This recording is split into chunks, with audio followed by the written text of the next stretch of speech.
what I'm talking about. Wait! Okay, now, from the beginning. Hit it, boys.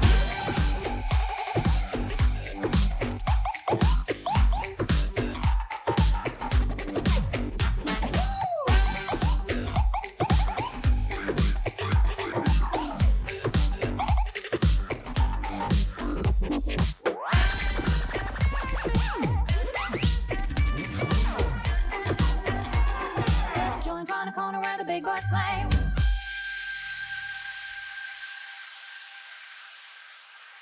Hi, I'm Michael Cesario, and you're with FJM Behind the Scenes Backstage at Drum Corps. You know, we don't have a live season this year, so we thought we'd take the time to show you a few of the things that we've done over the years that just spoke of our corps and the corps we love to work with. Probably the corps that comes to mind when people say FJM is the Cavaliers, and there's a good reason. I've been doing the Cavaliers since 1984. I was 2 at the time. My first drawing ever. No, it was for Steve Brubaker, later Greg Poklocki, later Michael Gaines. Always a really fun project, an important project to me. Friends of mine like Bruno Zuccala worked there, and today they have that brilliant designer, Danny Wiles, who really has reshaped the corps for today. And it really is exciting to see this ongoing champion group continue to innovate, while at the same time, you know exactly who they are when you see them at the gate. The green machine, as they're called, and most of the time we have green in the outfit. There's a lot that goes into the Cavaliers uniform. I'll show you a couple of early sketches here that give you an idea of the variance in the green and the black and the white. It's important to them that we see that strong masculine image, since it's an all-male group.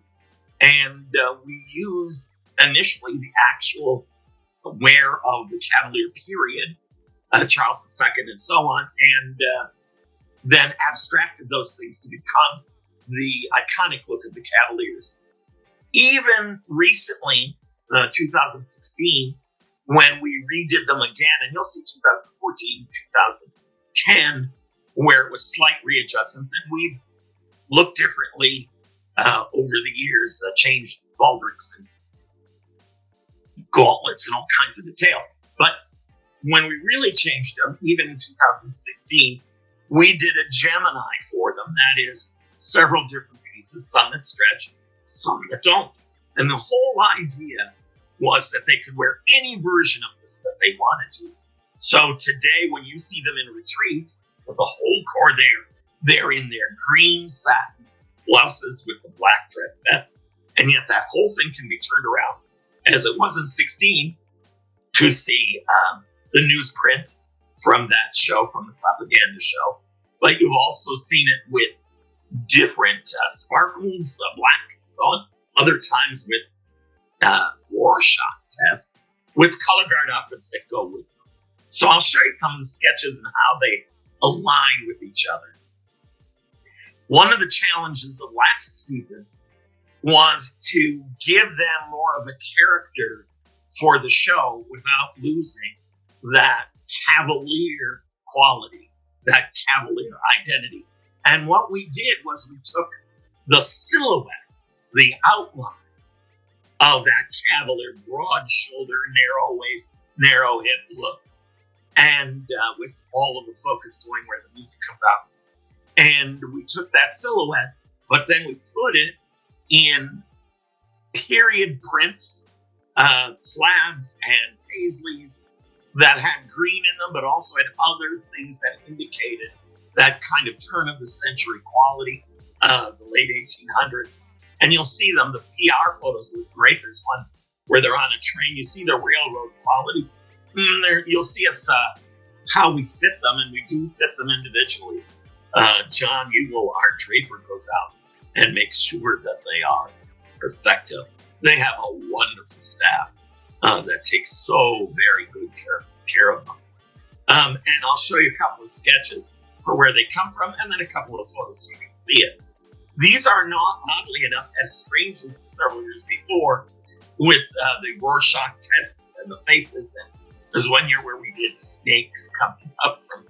It's always something new and always something strange. And with Dan Wiles, working with Dan, it is such a pleasure to see where they're thinking. A Tommy Allen with some sort of magical idea in the background coming forward, and then seeing how we can make that come to life on the field. Oh, just a minute. Let me show you the 2020, the outfit that we were going to use this year, that we're using for next year. Notice how much green, you don't think I'm going to show you that. They kill me. But since we don't have shows live this year, it's probably the best year to help keep our cores alive by donating it.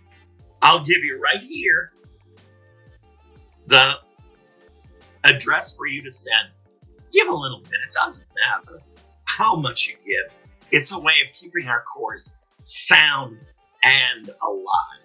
And boy, if ever there was a group that wants that help and deserves it, it's the Cavaliers.